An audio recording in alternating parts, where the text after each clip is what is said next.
Welcome to Pratap classes. दोस्तों, Pratap classes के YouTube channel पर आपका स्वागत है। आज है 18 नवंबर 2025 और 18 नवंबर 2025 के जितने भी इंडिया और वर्ल्ड के जो करंट अफेयर्स के क्वेश्चन बनते हैं, आज उनका अपने डिस्कशन करेंगे। पूरा वीडियो ध्यान से देखना और लास्ट में आपसे क्वेश्चन पूछूंगा जिनके जवाब आपको कॉमेंट बॉक्स में देना होगा। आज अपने पढ़ेंगे, भारत सरकार ने चंद्रयान-4 मिशन को दी मंजूरी। भारत का 56वां अंतर्राष्ट्रीय फिल्म महोत्सव कहाँ स्टार्ट होगा और नमो भारत डिपो में देश का पहला सोलर ऑन ट्रैक सिस्टम शुरू हो चुका है।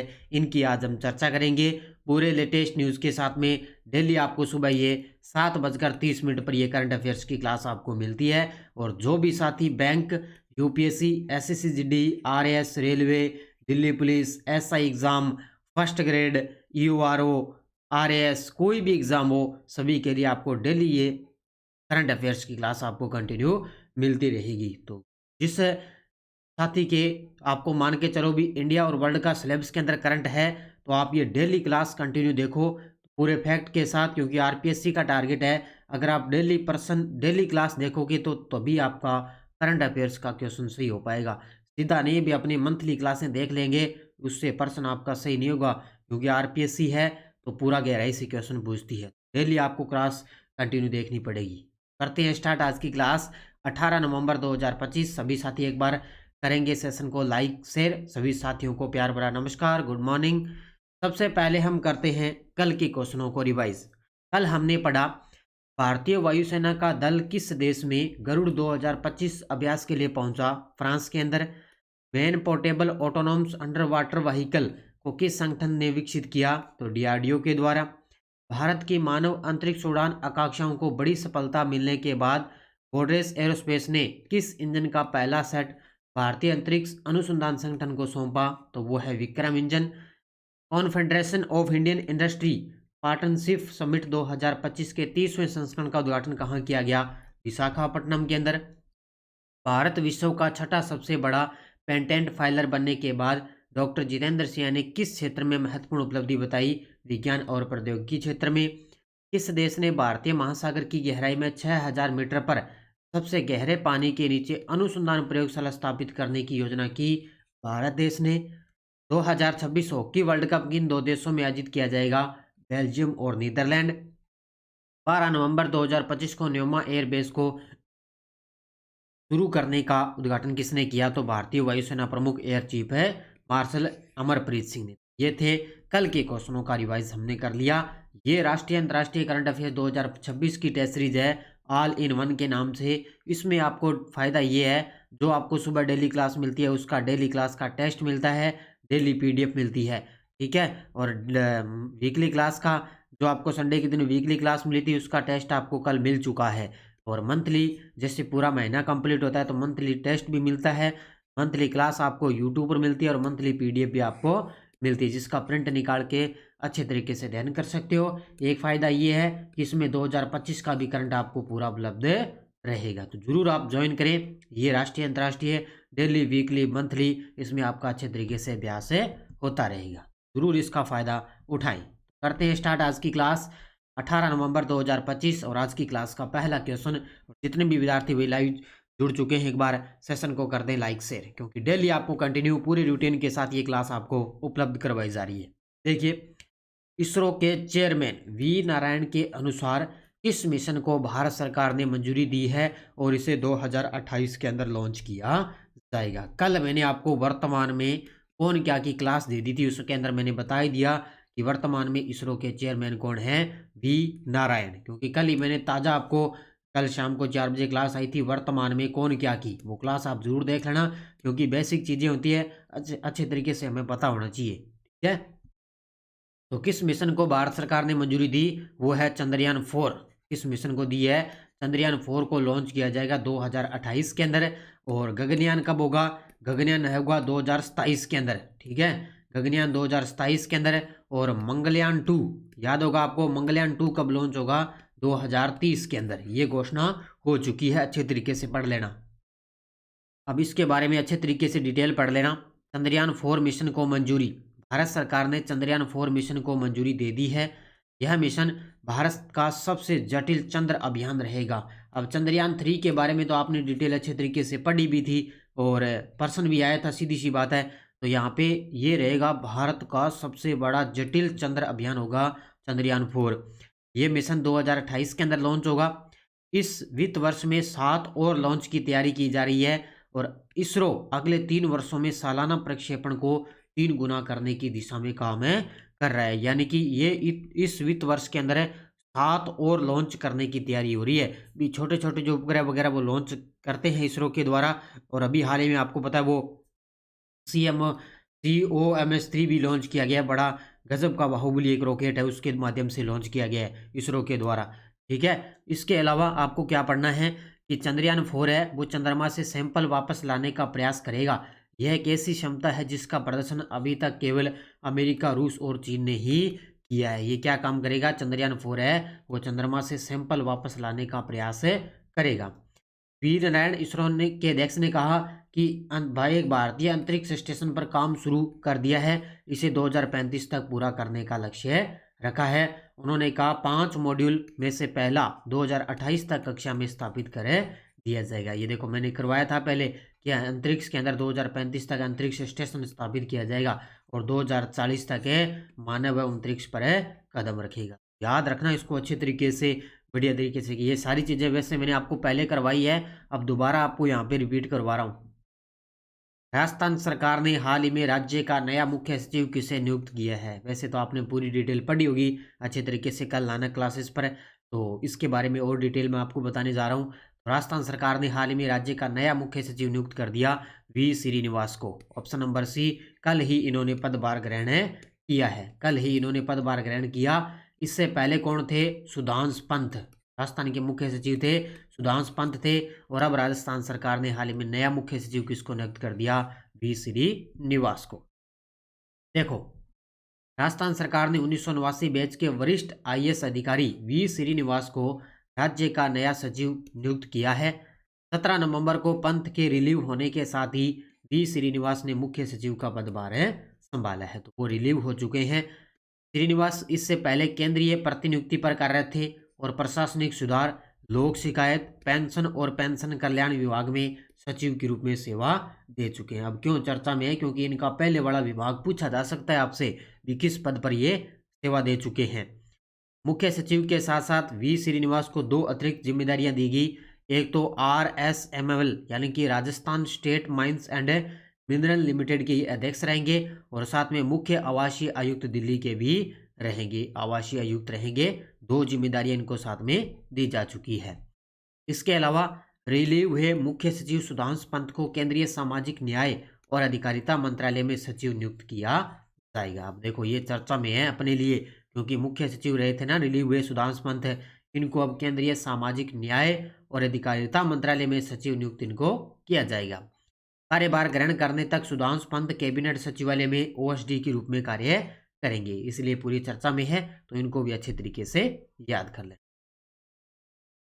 नेक्स्ट देखो, भारत का 56वां अंतर्राष्ट्रीय फिल्म महोत्सव कब और कहां आयोजित किया जाएगा? वैसे तो मैंने आपको ये सीधा वन लाइनर की क्लास के अंदर ही आपको मैंने करवाया अच्छे तरीके से। तो भारत का 56वां अंतर्राष्ट्रीय फिल्म महोत्सव कब और कहां आयोजित किया जाएगा? ये अभी स्टार्ट होने जा रहा है 20 नवंबर को, 28 नवंबर तक चलेगा गोवा के अंदर।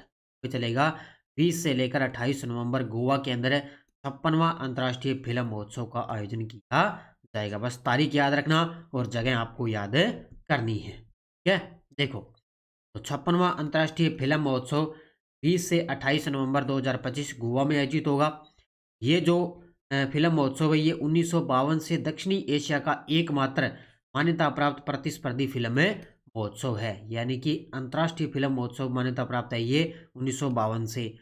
अब की बार इसमें फोकस देश रहेगा जापान।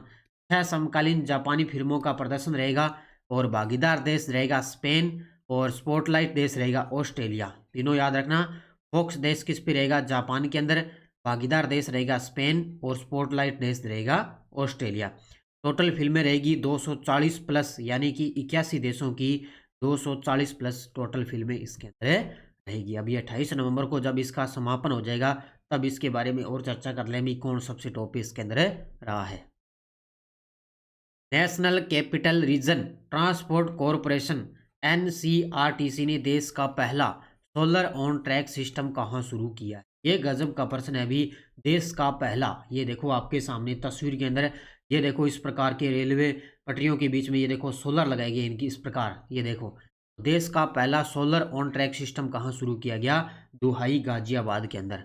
ऑप्शन नंबर सी, कहाँ पे? दुहाई गाजियाबाद के अंदर ये स्टार्ट हो चुका है। तो एनसीआरटीसी ने देश का पहला सोलर ऑन ट्रैक सिस्टम शुरू किया। ये गजब का प्रश्न है भी। देखो, national capital region transport corporation ने गाजियाबाद के दुहाई स्थित नमो भारत डिपो में देश का पहला सोलर ऑन ट्रैक सिस्टम शुरू कर दिया है। क्योंकि जब देश का पहले की बात आई है तो निश्चित तौर से ये प्रश्न आना संभावित है। यह परियोजना किसी भी RRTC rapid rail transit system या मेट्रो नेटवर्क में पहली बार की गई पहल है। पहली बार ये पहल यहाँ पे की गई है। पिट व्हील ट्रैक के 70 मीटर हिस्से पर कुल 28 सोलर पैनल लगाए गए हैं। इनकी कुल क्षमता 15.4 kWp रहेगी। ठीक है, तो लगभग 28 सोलर लगाएंगे। 70 मीटर हिस्से पर कुल टोटल 28 सोलर पैनल लगाए जाएंगे। इस सोलर प्रणाली से प्रतिवर्ष लगभग 17,500 किलोवाट विद्युत उत्पादन का अनुमान रहेगा। प्रतिवर्ष 17,500 किलोवाट का।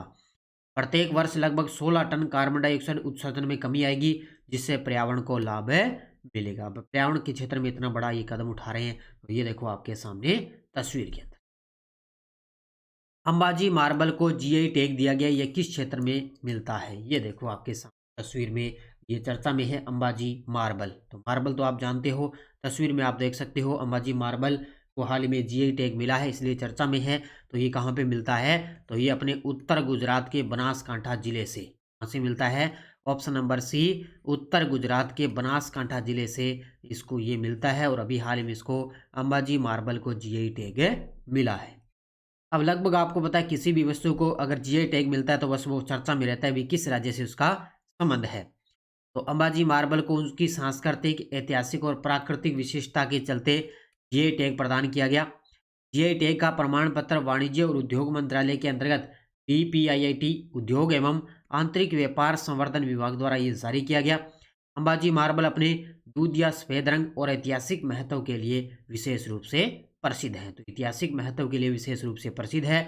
यह संगमरमर उत्तर गुजरात के बनासकांठा जिले से प्राप्त होता है, जहां इसका प्राकृतिक भौगोलिक स्रोत है। तो याद रखना, उत्तर गुजरात के बनासकांठा जिले से ये संगमरमर मिलता है। और हाल ही में अंबाजी मार्बल को जीआई टैग मिला।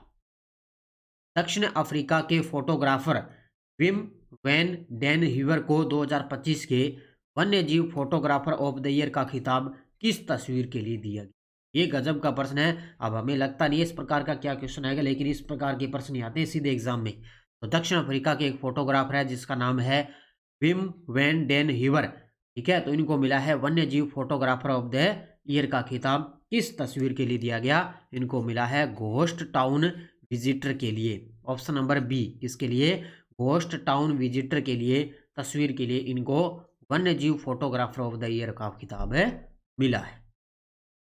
अब इसके बारे में बस इतना याद ही रखना है आपको कि दक्षिण अफ्रीका के विम वैन डेन ह्यूवर को उनकी तस्वीर घोस्ट ऑन टाउन विजिटर के लिए 2025 का वन्यजीव फोटोग्राफर ऑफ द ईयर पुरस्कार प्राप्त हुआ है।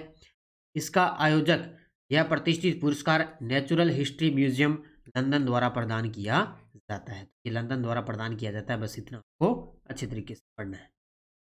रविंद्र जडेजा ने टेस्ट क्रिकेट में 4,000 रन और 300 विकेट लेने वाली कौन सी उपलब्धि हासिल कर ली है? क्योंकि चर्चा में है ये खिलाड़ी आपके सामने, रविंद्र जडेजा। भारतीय ऑलराउंडर खिलाड़ी है, क्योंकि बैटिंग भी करते हैं और गेंदबाजी भी करते हैं। तो ये 4,000 टेस्ट क्रिकेट में रन पूरे कर लिए और 300 विकेट लेने वाले ये बन चुके हैं, अपने वह उपलब्धि हासिल प्राप्त करने वाले चौथे खिलाड़ी बन चुके हैं। यह उपलब्धि हासिल करने वाले चौथे खिलाड़ी बन चुके हैं। कौन है? रविंद्र जडेजा, टेस्ट क्रिकेट में 4,000 रन और 300 विकेट लेने वाले। ठीक है, तो रविंद्र जडेजा की उपलब्धि, इन्होंने टेस्ट क्रिकेट में 4,000 रन और 300 विकेट लेने वाले विशेष उपलब्धि हासिल की। उन्होंने कोलकाता में दक्षिण अफ्रीका के खिलाफ खेले गए पहले टेस्ट मैच की पहली पारी के दौरान ये उपलब्धि हासिल की। 4,000 रन और 300 विकेट लेने वाले चौथे खिलाड़ी बन चुके हैं रविंद्र जडेजा। नवंबर 2025 में जोगबनी विराटनगर कॉरिडोर के लिए पारगमन संधि के प्रोटोकॉल में संशोधन हेतु विनिमय पत्र का आदान प्रदान किन दो देशों के बीच में हुआ है? ये देखो आपके सामने तस्वीर के अंदर अपने दो भारत और नेपाल के बीच। उत्तर होगा इसका ऑप्शन नंबर बी, भारत और नेपाल के बीच में जोगबनी और विराटनगर कॉरिडोर के पारागमन संधि के प्रोटोकॉल में संशोधन हेतु विनिमय पत्र का जो आदान प्रदान है वो भारत और नेपाल के बीच में हुआ है। तो इसमें अपने उद्योग मंत्री ये देखो पीयूष गोयल बैठे हैं इधर, और इनके साथ में है नेपाल के जो उद्योग मंत्री हैं, आपूर्ति मंत्री अनिल कुमार सिन्हा, वो इसके साथ में बैठे हैं। तो समझौता हुआ है नवंबर 2025 में भारत और नेपाल के बीच जोगबनी विराटनगर कॉरिडोर के लिए पारागमन संधि के प्रोटोकॉल में संशोधन हेतु विनिमय पत्र का आदान प्रदान किया गया। इस संशोधन से दोनों देशों के बीच में रेल आधारित व्यापार संपर्क में उल्लेखनीय वृद्धि रहेगी। तो दोनों देशों के बीच में रेल आधारित व्यापार संपर्क में वृद्धि होगी। नई दिल्ली में हुए द्विपक्षीय बैठक के दौरान केंद्रीय वाणिज्य उद्योग मंत्री पीयूष गोयल और नेपाल के उद्योग वाणिज्य आपूर्ति मंत्री अनिल कुमार सिन्हा उपस्थित रहे थे। अभी ये बैठक हुई कहाँ पे? अपने नई दिल्ली के अंदर इस बैठक का आयोजन किया गया है। बढ़िया तरीके से इसको पढ़ लेना, क्योंकि नई दिल्ली में बैठक हुई है, हो सकता है आपसे प्रश्न पूछा जा सकता है। बांग्लादेश के पूर्व प्रधानमंत्री शेख हसीना को किस अपराध के लिए अंतर्राष्ट्रीय अपराध अधिकरण आईसीटी द्वारा मौत की सजा सुनाई? ये गजब का प्रश्न है। पूरे प्रधानमंत्री ये चर्चा में रहेगी, काफ़ी आपको पता है पिछले वर्ष से ये चर्चा में रह चुकी है, क्योंकि आपको याद होगा बांग्लादेश के अंदर जो छात्र हिंसा के एक आंदोलन हुआ था, प्रदर्शन हुआ था बहुत भयंकर, उसके लिए क्या है इन्होंने अपना जो सत्ता है वो छोड़ दी थी। बांग्लादेश के अंदर सत्ता छोड़ दी, और इन्होंने सत्ता छोड़ने के बाद बांग्लादेश के पद से, प्रधानमंत्री पीएम पद से इस्तीफा दिया और ये भारत में आकर रहने लगी थी। तो अभी क्या हुआ, पूर्व प्रधानमंत्री शेख हसीना को अंतर्राष्ट्रीय अपराध अधिकरण आईसीटी द्वारा इनको मौत की सजा दी गई है। तो इन्होंने क्या किया, मानवता के विरुद्ध अपराध किया था। ये ऑप्शन नंबर सी होगा इसका करेक्ट आंसर है, मानवता के विरुद्ध अपराध किया था। याद रखना इसको अच्छे तरीके से, ठीक है। बाकी चीज़ें आपको पता ही है इनके बारे में, मैंने टेलीग्राम पर भी कल शाम को डिटेल डाल दी थी। बांग्लादेश की पूर्व प्रधानमंत्री शेख हसीना को मानवता के विरुद्ध अपराधों के लिए मौत की सजा सुनाई गई है। यह फैसला अंतर्राष्ट्रीय अपराध अधिकरण आईसीटी द्वारा दिया गया था, और इसने बांग्लादेश की राजनीतिक स्थिति को और गंभीर रूप से प्रभावित किया था। इनकी छात्रों के साथ बहुत जो है हिंसक प्रदर्शन इन्होंने किया था। शेख हसीना की सरकार को पिछले वर्ष एक छात्र आंदोलन ने उखाड़ फेंका था, और उनके खिलाफ जन विरोध का प्रदर्शन भी हुआ था। बाकी डिटेल तो आपको पता ही है भी। अब वो वर्तमान में देखें तो भारत के अंदर रह रही है शेख हसीना है जो पूर्व प्रधानमंत्री, क्योंकि जब इन्होंने इस्तीफा दिया वहाँ से तो ये भारत में आकर रहने लग गई। अब बांग्लादेश वाले उनको सजा, मौत की सज़ा दे दी, फांसी की सज़ा। तब ये कह रहे हैं भी भारत वालों, अब ये जो शेख हसीना को है वो हमारे को सौंप दो। अब ये भारत छोड़कर इनको जाना पड़ेगा, क्योंकि मौत की सज़ा इनको दी जा चुकी है। चर्चा में है, अच्छे तरीके से इसके बारे में डिटेल पढ़ लेना। अब देखो आपके सामने वन लाइनर करंट। पहला है, सुप्रीम कोर्ट ने झारखंड को सारंडा वन्यजीव अभ्यारण्य घोषित करने का आदेश दिया है। तो सुप्रीम कोर्ट है झारखंड के, उन्होंने सारंडा वन्यजीव अभ्यारण्य घोषित करने के आदेश दे दिए। राष्ट्रीय पुरस्कार विजेता अभिनेत्री कीर्ति सुरेश को यूनिसेफ इंडिया ने बाल अधिकारों के सेलिब्रिटी एडवोकेट नियुक्त किया है। तो राष्ट्रीय पुरस्कार विजेता है अभिनेत्री कीर्ति सुरेश, इनको यूनिसेफ इंडिया ने बाल अधिकारों के लिए सेलिब्रिटी एडवोकेट नियुक्त किया। अनुभवी बैंकिंग पेशेवर एस कृष्णन को जम्मू एंड कश्मीर बैंक का पार्ट टाइम चेयरमैन नियुक्त किया जा चुका है। ये चीज़ें बस थोड़ी थोड़ी आपको नज़र में रखने वाली होती है भी, हाँ इस प्रकार इनको नियुक्त किया गया है। ये टेलीग्राम ग्रुप है। अब देखो कोई भी अखबार की न्यूज़ आती है तुरंत आप टेलीग्राम पे आपको न्यूज़ मिल जाती है। तो टेलीग्राम ग्रुप आप जरूर ज्वाइन किया करो, अच्छे तरीके से आपको पूरी डिटेल मिलती है। पिछले वीडियो का क्वेश्चन क्या था, भारत वियतनाम संयुक्त सैन्य अभ्यास विनबैक्स के छठे संस्करण का उद्घाटन किस शहर में हुआ? तो ये हुआ था हनोई के अंदर। अभी वर्तमान में भी चल रहा है। बहुत सारे विद्यार्थियों ने बड़े गजब के जवाब दिए, उन सभी को बहुत बहुत शुभकामनाएं। अब कल साथी पूछ रहे थे भी सर ये क्लास फर्स्ट ग्रेड के लिए भी है क्या? ध्यान रखना, ये क्लास दिल्ली पुलिस के लिए भी देख सकते हो आप। फर्स्ट ग्रेड के लिए तो रामबाण साबित है, अभी से पढ़ना स्टार्ट कर दो, पूरे फैक्ट वाली है डेली वाली। इसके अलावा एसआई एग्जाम के लिए भी क्लास आपको डेली रामबाण साबित है, ठीक है। तो ये आप अच्छे तरीके से पढ़ो। अब देखो क्वेश्चन फॉर यू, कौन सा राज्य संशोधित भारत नेट योजना को राज्यव्यापी लागू करने वाला पहला राज्य बना है? उत्तर प्रदेश, पंजाब, महाराष्ट्र, मध्य प्रदेश का जवाब आपको कमेंट बॉक्स में देना है। तो ये थी आज की अपनी क्लास। ये देखो, ये अपनी स्कूल व्याख्याता की प्रताप क्लासेज एप्लीकेशन में टेस्ट सीरीज चल रही है। राष्ट्रीय, अंतर्राष्ट्रीय, राजस्थान तीनों का करंट आपको एक साथ उपलब्ध हो रहा है इसके अंदर। इसके अलावा एसआई की करंट की टेस्ट सीरीज चल रही है, करंट की स्पेशल, क्योंकि करंट का ही है सारा कुछ आजकल मैटर। करंट के क्वेश्चन आ रहे हैं सबसे ज़्यादा। दिल्ली पुलिस के लिए अलग से करंट की टेस्ट सीरीज है, ज्वाइन कर सकते हो आप अच्छी तरीके। ठीक है, रीट मेंस की चल रही है टॉपिक वाइज, लगभग इसमें टेस्ट आपके लिए कंप्लीट हो चुके हैं। ज्वाइन करें आप प्रताप क्लासेस का एप्लीकेशन और चैनल को आप सब्सक्राइब कर लें, ताकि डेली वाली क्लास का तुरंत प्रभाव से आपके पास नोटिफिकेशन पहुंच जाएगा। सभी साथी करेंगे वीडियो को जाते जाते लाइक शेयर। धन्यवाद। जय हिंद, जय भारत, जय राजस्थान।